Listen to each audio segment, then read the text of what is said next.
मेरे साथ लोकसभा में हम साथ साथ रहे दोनों भाई, तो मैंने सोचा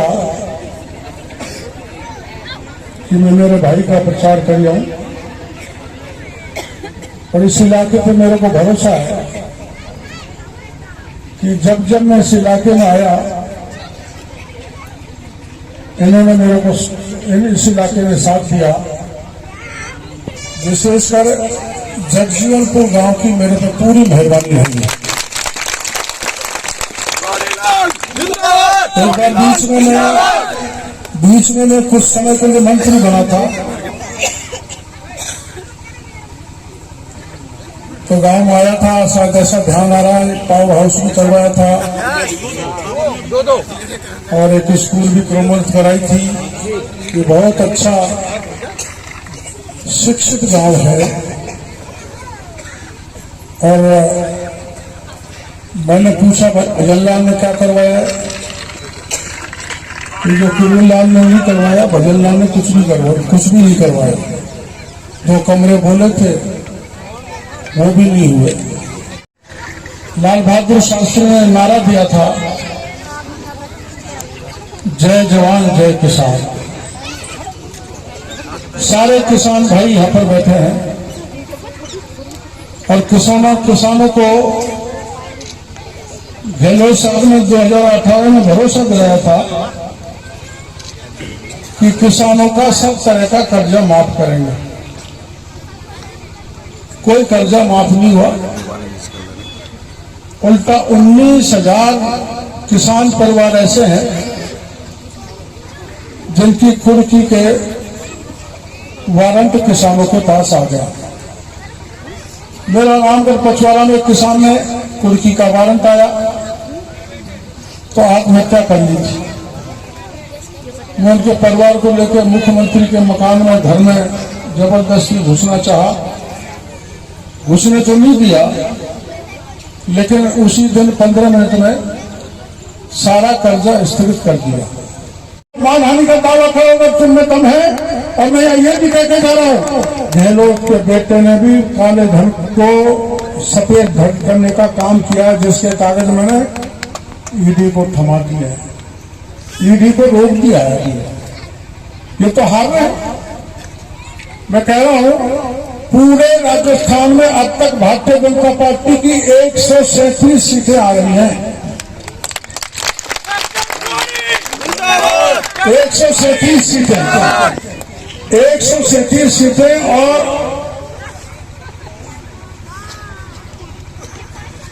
जब तक कमल का बटन दबाओगे 25 तक ये सीट 150 हो जाएगी। हमारे प्रधानमंत्री जी ने कहा चित्तौड़गढ़ में कि जिन जिन लोगों ने करोड़ों बच्चों के भाग्य को लूटा है, परीक्षा में पेपर लीक किया है, उनको पाताल से भी निकाल के जेल के शिक्षों में भेजने का काम हमारी पार्टी करे। वो जेल में कैसे जाएंगे? आपके बच्चे के भविष्य के साथ भी, जगजीवनपुर के बच्चों के भविष्य के साथ भी खिलवाड़ हुई है। एक थानेदार भी बनी सब इंस्पेक्टर महिला, उसे मैं मॉक इंटरव्यू में पूछा कि ये बताओ आप देश के राष्ट्रपति कौन है, तो मैं तो नहीं जानता। अब ऐसा थानेदार अगर भुसावर में लग गया तो क्या होगा? ऐसे ऐसे अधिकारी गहलोत साहब ने लूट लूट कर अकेले गोविंद डोटासरा के परिवार में 6 आरएस बने, 6 आरएस। लिस्ट आई थी एक दिन अखबार में, 6 आरएस बने। राजस्थान के बच्चों का भविष्य अंधकार में डाला। किसानों का जो वादा किया था वो पूरा नहीं किया। किसान आत्महत्या कर रहे हैं। और यहाँ जगजीवनपुर में रात को बिजली आती होगी?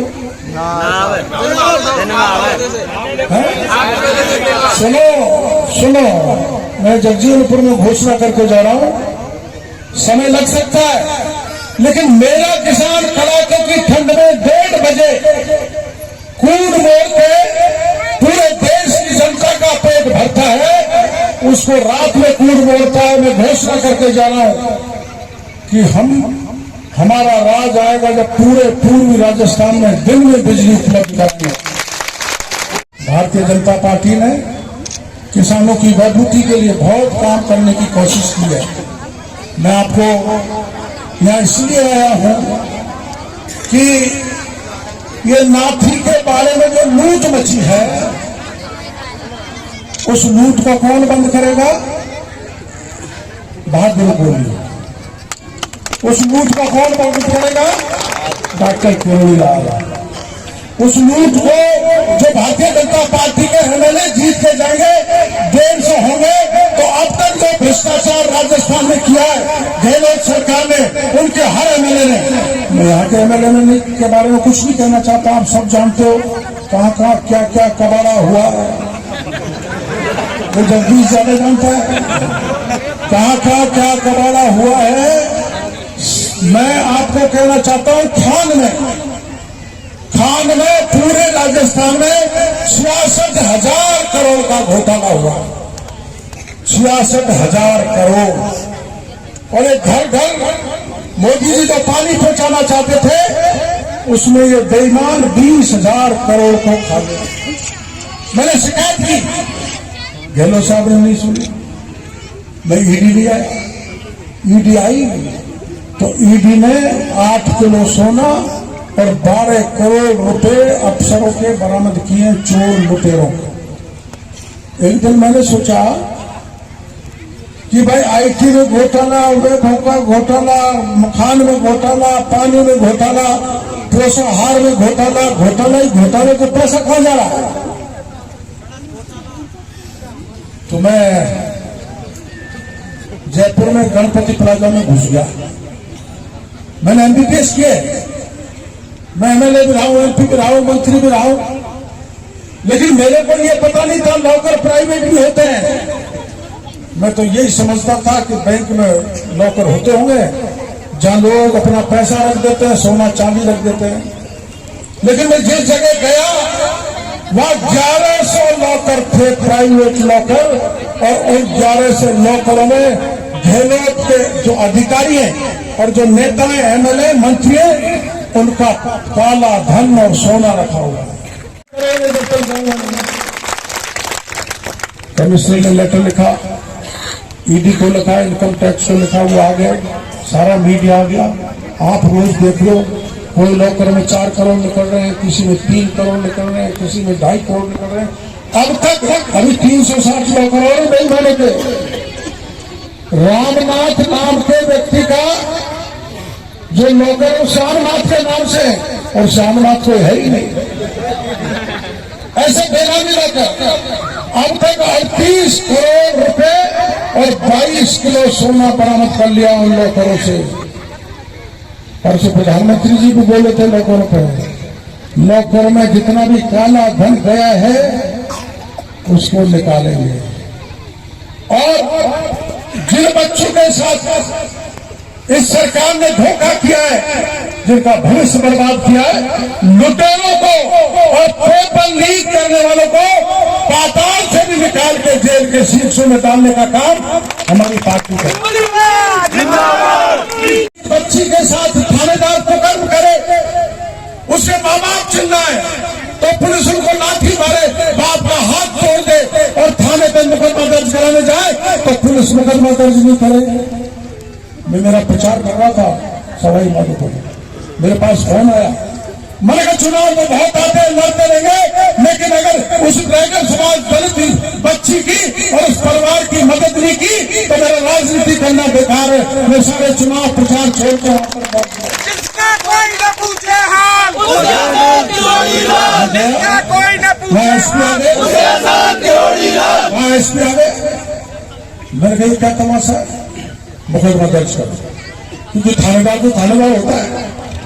भुसावल का थानेदार कुछ भी कर दे तो उसके खिलाफ कौन मुकदमा दर्ज करेगा? लेकिन कानून से बड़ा कोई नहीं मेरे भाई हो। यहाँ भी थानेदार 50-50 कोई गड़बड़ करे तो मेरे को नाम बता देना, उनको इलाज कराने की जिम्मेदारी मेरी है, मैं करूंगा। आपसे करने की जरूरत नहीं है। आप डरो तो इस बात से डरो कि देश में कानून का राज है, हम कानून का उल्लंघन नहीं करें। सामने वाला अगर कानून का उल्लंघन करे तो कितना ही महाबली हो, बाहुबली हो, उसको बताना उसका इलाज में करे। तो मुकदमा दर्ज कराया थानेदार के खिलाफ, थानेदार को गिरफ्तार कराया और गिरफ्तार कराने के बाद दूसरे दिन उसको बर्खास्त कराया। दिन तक मैं हिंदुस्तान में डेड बॉडी को लेकर बैठा रहा और अपराधी मीणा थे। मेरे को कई बार कह देते हैं मीणा भी करता है। अरे अपराधी की कौन सी जाति होती है? सारा अपराधी गिरफ्तार कराए, थानेदार को सस्पेंड कराया और 15 लाख रुपया उस गरीब को देने के बाद वहां से आता। ये अपराध हो रहे हैं मेरे प्यारे भाइयों। अपराधों से कौन बचाएगा? बहादुरपुरी, किरोड़ी लाल और जो जीत के आप जिन जिन को भेजोगे, वो पेपर लीक कौन बंद करेगा? बहादुर कोहली, डॉक्टर किरोड़ी लाल। भ्रष्टाचार को कौन खत्म करेगा? हम करेंगे। अत्याचार को कौन खत्म करेगा? हम करेंगे। दमन और शोषण को कौन बंद करेगा? भारतीय जनता पार्टी। हम करेंगे। इसलिए मेरे भाइयों, मेरे मित्र के लिए मैं वोट मांगने के लिए जहां 28 सीट जिता के कांग्रेस को सत्ता में बैठाया, इस पूर्वी राजस्थान के साथ धोखा किया 5 साल तक गहलोत सरकार ने। इन्हीं के साथ धोखा नहीं किया। सचिन पायलट को क्या कहा? निकम्मा कहा, नकारा कहा, गद्दार कहा। मेरे को तो पता है पूरे राजस्थान में गुर्जर भाई ये निकम्मा, नकारा, गद्दार का बदला ले रहे हैं, कमल का बटन दबा रहे हैं, भारतीय जनता पार्टी को सत्ता में लाए। लेकिन आपने एक घटना सुनी, जरूर सुनी होगी। यहाँ किसान कड़ाके की ठंड में फसल पैदा करके पूरे देश का पेट भरता है और सीमा पर मेरा जवान खड़ा होकर मेरे देश की रक्षा करता है। इसलिए लाल बहादुर शास्त्री ने जय जवान जय किसान का नारा दिया था। आपको पता है पुलवामा की घटना हुई थी, 5 लोग हमारे राजस्थान से शहीद हुए, 5 लोग। लेकिन दो अपमान, किसान के बेटे सचिन पायलट का अपमान, किसान के बेटे डॉक्टर किरोड़ी लाल का अपमान, किसान के बेटे जो शहीद हुए उनकी वीरांगनाओं का अपमान। इस अपमान का बदल लोगे? ऐसे धीड़ी ताड़ी बजाने से कुछ गड़बड़ है मीना में लोगे? सुनो भाई, मैं गारंटी देके जा रहा हूं, कोई पेपर लीक नहीं होगा। सब पेपर ऐसे होंगे और जो पढ़ने वाला है उसका नंबर आएगा और कोई भ्रष्टाचार नहीं फैलेगा। मैंने तो तय कर लिया भाई सवाई माधोपुर, अभी कह दिया परसों भाषण देके, जैसे ही चुनाव जीते हमारी सरकार बने, भ्रष्टाचारी अधिकारी सवाई माधोपुर को छोड़ के चले जाए। जो ईमानदारी से काम करना है वो करो, और अगर किसी ने भ्रष्टाचार फैलाया तो मुंह का खाया हुआ नाक में होकर निकलवा दूंगे। कह दिया हमारी सरकार, मोदी जी 0 टॉलरेंस पे काम करते हैं भ्रष्टाचार के मामले में, इसलिए भ्रष्टाचार नहीं होने देंगे। बहन बेटी की इज्जत सुरक्षित रखेंगे, पुलिस की मनमानी नहीं चलने देंगे। अब मेरे को बता रहे हमारे तो हेलीकॉप्टर में परमिशन में बहुत टाइम लगा दिया। कोई बात नहीं, भजन लाल को भी देख लेंगे, भजन लाल का भी इलाज हो गया। कोई अति का तो अंत होता है मेरे भाई।